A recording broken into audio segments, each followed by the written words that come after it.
ब्राह्मण बोले, सौभाग्य की बात है कि भगवान शंकर की कृपा से शिव महापुराण की इस वैराग्य युक्त तथा श्रेष्ठ कथा को सुनकर तुम्हें समय पर चेत हो गया है।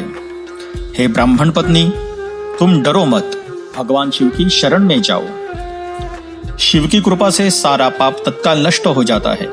मैं तुमसे भगवान शिव की कीर्ति कथा से युक्त उस परम वस्तु का वर्णन करूंगा, जिससे तुम्हें सदा सुख देने वाली उत्तम गति प्राप्त होगी। शिव की उत्तम कथा सुनने से ही तुम्हारी बुद्धि इस तरह पश्चाताप से युक्त एवं शुद्ध हो गई है, साथ ही तुम्हारे मन में विषयों के प्रति वैराग्य हो गया है। पश्चाताप ही पाप करने वाले पापियों के लिए सबसे बड़ा प्रायश्चित्त है। सत्पुरुषों ने सबके लिए पश्चाताप को ही समस्त पापों का शोधक बताया है। पश्चाताप से ही पापों की शुद्धि होती है।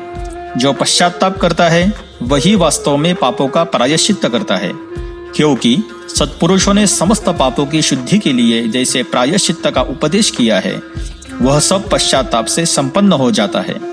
जो पुरुष विधि पूर्वक प्रायश्चित्त करके निर्भय हो जाता है पर अपने कुकर्म के लिए पश्चाताप नहीं करता, उसे प्रायः उत्तम गति नहीं प्राप्त होती, परंतु जिसे अपने कुकृत्य पर हार्दिक पश्चाताप होता है वह अवश्य उत्तम गति का भागी होता है। इसमें संशय नहीं है। इस शिव पुराण की कथा सुनने से जैसी चित्त शुद्धि होती है, वैसी दूसरे उपाय से नहीं होती। जैसे दर्पण साफ करने पर निर्मल हो जाता है, उसी प्रकार इस शिव पुराण की कथा से चित्त अत्यंत शुद्ध हो जाता है। इसमें संशय नहीं है। मनुष्य के शुद्ध चित्त में जगदम्बा पार्वती सहित भगवान शिव विराजमान रहते हैं। इससे वह विशुद्धात्मा पुरुष श्री सांब सदाशिव के परम पद को प्राप्त होता है। इस प्रकार यह कथा रूपी साधन सभी प्राणियों के लिए उपकारी है और इसी कारण महादेव जी ने उसको आग्रह पूर्वक प्रकट किया है। इस कथा से भगवान उमापति का ध्यान सिद्ध हो जाता है। उस ध्यान से परम ज्ञान और उससे मोक्ष की प्राप्ति निश्चय ही होती है।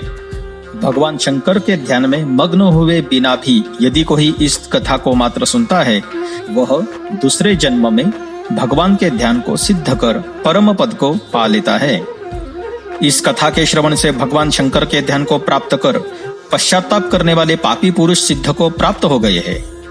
इस उत्तम कथा का श्रवण समस्त मनुष्यों के लिए कल्याण का बीज है। अतः यथोचित शास्त्रोक्त मार्ग से इसकी आराधना अथवा सेवा करनी चाहिए। यह कथा श्रवण भवबंध रूपी रोग का नाश करने वाला है। भगवान शिव की कथा को सुनकर फिर अपने हृदय में उसका मनन एवं निधिध्यासन करने से पूर्णतया चित्त शुद्धि हो जाती है। चित्त शुद्धि होने से महेश्वर की भक्ति अपने दोनों पुत्रों ज्ञान और वैराग्य के साथ निश्चय ही प्रकट हो जाती है। तत्पश्चात महेश्वर के अनुग्रह से दिव्य मुक्ति प्राप्त होती है। इसमें संशय नहीं है। जो शिव भक्ति से वंचित है उसे पशु समझना चाहिए, क्योंकि उसका चित्त माया के बंधन में आसक्त है। वह निश्चय ही संसार बंध से मुक्त नहीं हो पाता। हे ब्राह्मण पत्नी, इसलिए तुम विषयों से मन को हटा लो और भक्ति भाव से भगवान शंकर की इस परम पावन कथा को सुनो। परमात्मा शंकर की इस कथा को सुनने से तुम्हारे चित्त की शुद्धि होगी और उससे तुम्हें मोक्ष की प्राप्ति हो जाएगी। निर्मल चित्त से भगवान शिव के चरणारविंदों का चिंतन करने वाले की एक ही जन्म से मुक्ति हो जाती है। यह मैं तुमसे सत्य सत्य कहता हूँ। सूत जी बोले, शौनक, इतना कहकर वे श्रेष्ठ शिव भक्त ब्राह्मण मौन हो गए। उनका हृदय करुणा से आर्द्र हो गया था। वे शुद्ध चित्त महात्मा भगवान शिव के ध्यान में मग्न हो गए। तदनंतर बिंदुक की पत्नी चंचुला मन ही मन प्रसन्न हो उठी। ब्राह्मण का उक्त उपदेश सुनकर उसके नेत्रों में आनंद के आंसू छलक आए थे। वह ब्राह्मण पत्नी चंचुला हर्षित हृदय से उन श्रेष्ठ ब्राह्मण के चरणों में गिर पड़ी और हाथ जोड़कर बोली, मैं कृतार्थ हो गई। तत्पश्चात उठकर वैराग्य युक्त तथा उत्तम बुद्धि वाली वह स्त्री, जो अपने पापों के कारण आतंकित थी, उन महान शिवभक्त ब्राह्मण से हाथ जोड़कर गदगद वाणी में कहने लगी। चंचुला बोली, हे ब्राह्मण, हे शिवभक्तों में श्रेष्ठ, हे स्वामिन, आप धन्य है, परमार्थदर्शी है और सदा परोपकार में लगे रहते हैं, इसलिए आप श्रेष्ठ साधु पुरुषों में प्रशंसा के योग्य है। हे साधो, मैं नरक के समुद्र में गिर रही हूँ, आप मेरा उद्धार कीजिए। पौराणिक अर्थ तत्व से संपन्न जिस सुंदर शिव पुराण की कथा को सुनकर मेरे मन में संपूर्ण विषयों से वैराग्य उत्पन्न हो गया, उसी इस शिव पुराण को सुनने के लिए इस समय मेरे मन में बड़ी श्रद्धा हो रही है।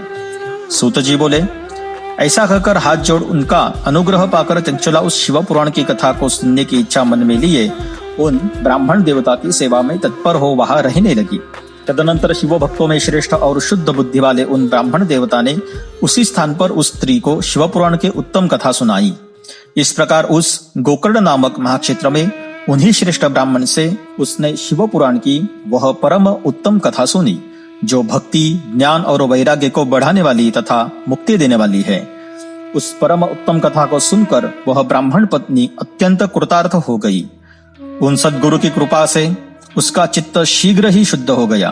भगवान शिव के अनुग्रह से उसके हृदय में शिव के सगुण रूप का चिंतन होने लगा। इस प्रकार सद्गुरु का आश्रय लेकर उसने भगवान शिव में लगी रहने वाली उत्तम बुद्धि पाकर शिव के सच्चिदानंदमय स्वरूप का बारंबार चिंतन आरंभ किया।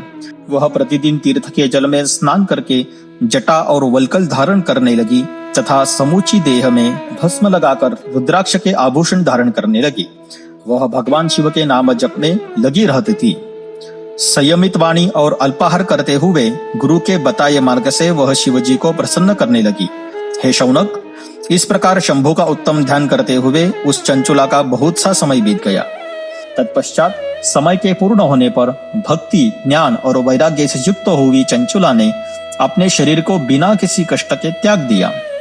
इतने में ही त्रिपुर शत्रु भगवान शिव का भेजा हुआ एक दिव्य विमान द्रुत गति से वहां पहुंचा, जो उनके अपने गणों से संयुक्त और भांति भांति के शोभा साधनों से संपन्न था। चंचुला उस विमान पर आरूढ़ हुई और भगवान शिव के श्रेष्ठ पार्षदों ने उसे तत्काल शिवपुर में पहुंचा दिया। उसके सारे मल धुल गए थे। वह दिव्य रूप धारिणी दिव्यांगना हो गई थी। उसके दिव्य अवयव उसकी शोभा बढ़ाते थे।